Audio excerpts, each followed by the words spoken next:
I wasn't looking for anything important when I found the picture. It was buried in an old WhatsApp backup my cousin had sent me while clearing space on her phone. Hundreds of forgotten images, old voice notes, screenshots of conversations nobody cared about anymore. Then I saw it. 10 university students, standing ankle deep in the water, laughing. One of them still holding a piece of suya, another pointing at someone outside the frame. The evening sun caught the water just enough that it looked like the entire river had been dusted with glass. It looked like the kind of photograph people post with a caption that says, "Best day ever." So I sent it back to her. I found this. Almost an hour passed before she replied. Just one message. That's the problem. Another minute, then another. Finally, none of us remember what happened after the picture. My cousin studied at Federal Polytechnic Oko. She had never told me the full story before. Apparently not because she didn't want to, because every time she tried, it ended in exactly the same place, with a photograph and nothing after it. It started the way most post-exam plans do. One message in a class group chat. Who's free this Saturday? Someone suggested going into town. Someone else wanted to sleep for 3 days straight. Then one of them suggested a picnic, Ogbo River. 10 people agreed almost immediately. Final year students have a particular kind of happiness after exam. It isn't excitement exactly. It's relief stretched so thin it feels like freedom. For the first time in months, there was nowhere they needed to be and nothing they needed to memorize. So they packed food instead of textbooks. Anyone who has spent time around Oko and Amokbala has probably heard stories about the two rivers. People still talk about Iyocha as though it has a personality of its own. Some insist it once abandoned its riverbed after years of being disrespected. Others say there must have been a perfectly ordinary explanation. Either way, the story survived. Obo has a different reputation. It doesn't look dangerous. That's the point. It isn't a deep river. It isn't even what most people imagine when they hear the word river. It's a wide stretch of sparkling sand with crystal clear water flowing gently across it. In most places, the water barely reaches your ankle. It feels less like a river and more like nature accidentally built the world's largest shallow swimming pool. People go there because it's beautiful. The warnings come later. Older people say the sand beneath the water shifts without announcing itself. Stand in one place too long, and the ground slowly gives way beneath your feet. Not enough for you to notice immediately, just enough that when you finally look down, you're lower than when you were you're lower than you were a moment ago. Most students hear these stories sooner or later. Most laugh. My cousin and her friends were no different. They left campus at around midday. Two Okadas, one taxi. The driver charged them more than he should have, but everyone knew he would. Saturday afternoons meant students heading out for fun, and he wasn't about to waste an opportunity.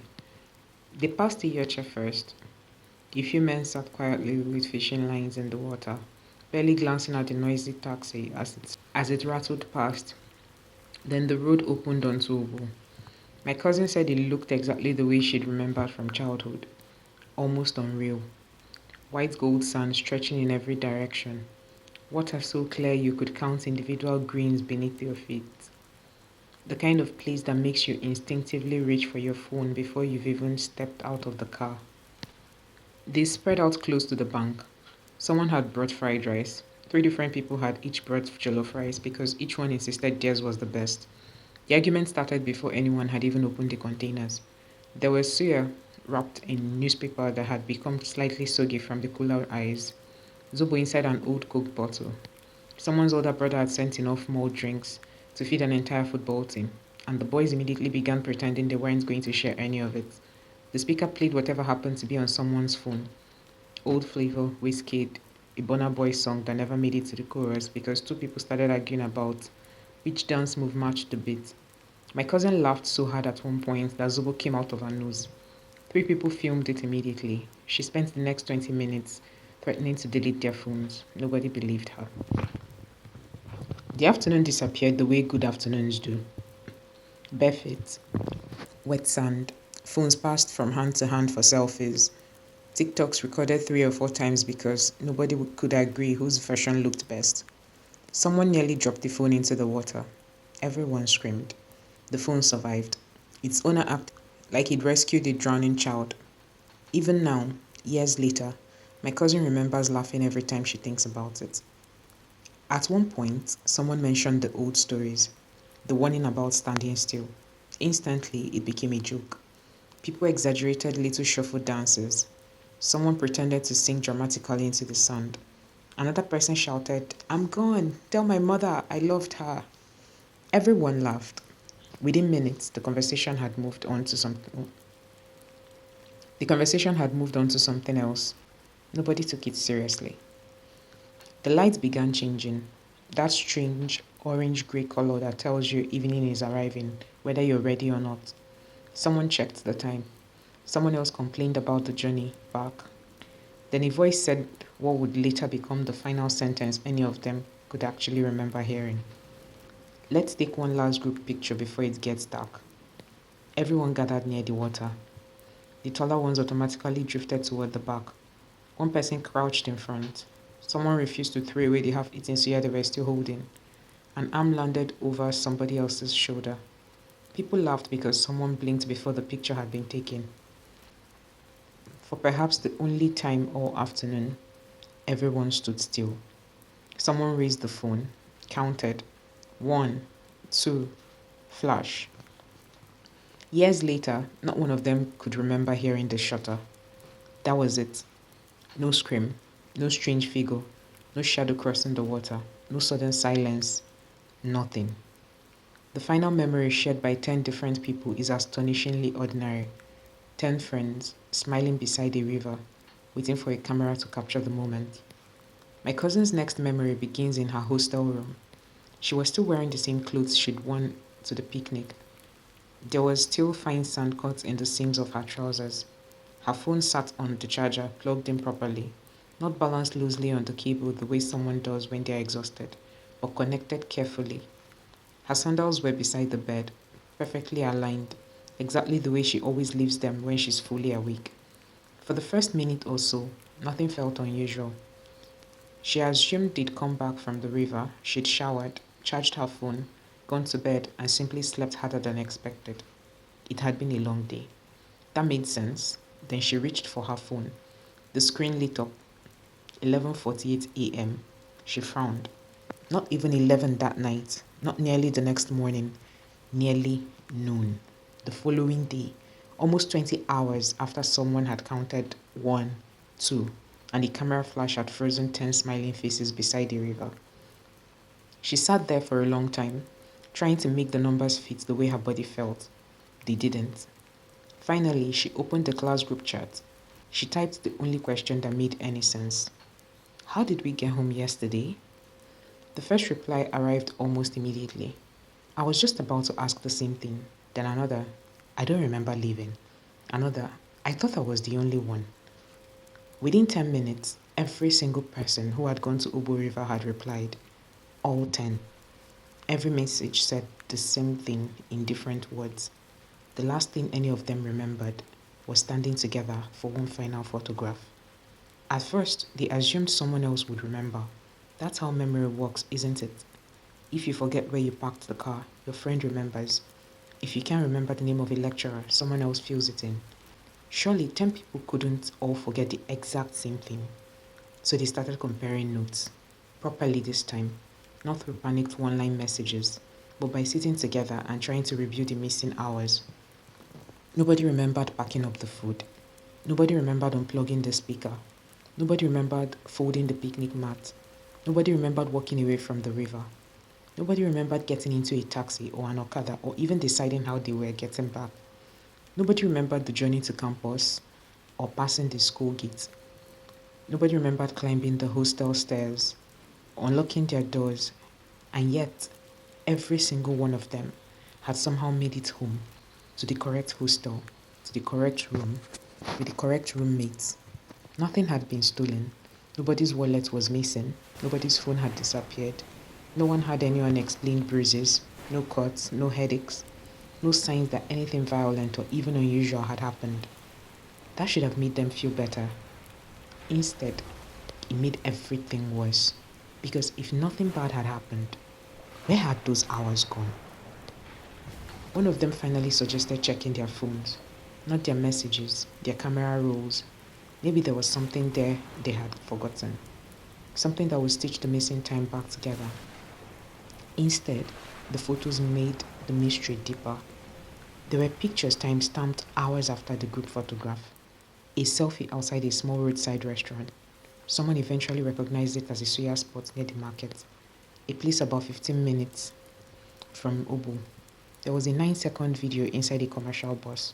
Everyone was singing. Someone was clapping to the beat. Another person was laughing so hard the camera shook.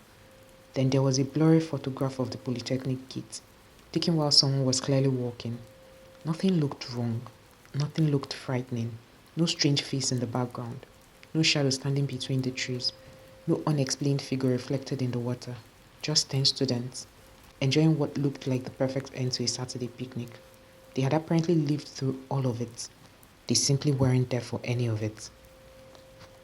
For weeks afterward, the group chat became a place nobody wanted to open, and yet nobody could stay away from. Every few days, someone would remember something tiny. I think we stopped for food. No, we definitely stopped before that. Who was sitting beside me in the bus? Nobody knew. Every memory dissolved the moment they tried to hold on to it. They replayed the videos over and over, turned up the volume, paused on random frames, listened for something. Anything, but nothing. The people in the video sounded exactly like themselves. They laughed at jokes they no longer remembered telling. They sang lyrics they no longer remembered hearing. At one point, somebody in the bus said, "This was actually a good idea." Nobody remembers seeing it. Nobody remembers hearing it. But there it was, recorded forever. Eventually, the theories started. Heat exhaustion, dehydration. Someone suggested they had all simply been more tired than they realized. Another person wondered if they had eaten something that affected their memories. The theories came and went. None of them explained why 10 different people lost the exact same stretch of time, while somehow continuing to function normally. Someone eventually joked that they should report it. The room went quiet. Report what? 10 healthy students had gone for a picnic. 10 healthy students had returned safely. Nothing had been stolen. Nobody had been assaulted. Nobody was injured. There was no crime. No emergency. Only 10 people insisting that several hours of perfectly ordinary life had simply vanished. It sounded ridiculous, even to them, so they stopped trying to explain it to other people. Life moved on. Graduation came, then youth service, jobs, marriage for some, children for others. One moved to Lagos, another settled in Abuja, one eventually relocated to Canada. Like most graduating classes, they slowly drifted apart. The group chat became quieter each year. Birthdays, wedding invitations, congratulations, condolences. The usual rhythm of adult life, but every now and then, usually when two or more of them happen to meet again, someone would ask the same question, almost casually, as though they already knew the answer. Do you remember anything else? The answer never changed. No, not once, not after 1 year, or 5 or 10. No smell ever brought the memories back. No familiar song or visit to Oko. They even tried returning to the river. The missing hours remained exactly where they had always been, beyond reach. When my cousin finally told me the whole story, I stared at that photograph again. 10 smiling students, a Saturday afternoon. Nothing unusual. Nothing that hinted at what was coming. If she hadn't told me what happened afterward, I would have thought it was just another university memory, the kind you forget until Facebook reminds you years later. Instead, it became the last normal moment 10 different people could ever remember sharing. I've heard people blame the river.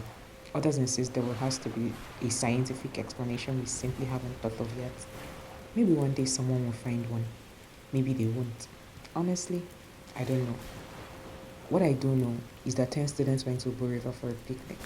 They laughed, danced, They argued over whose jewel price was better. They splashed through ankle-deep water and posed one last photograph before heading home.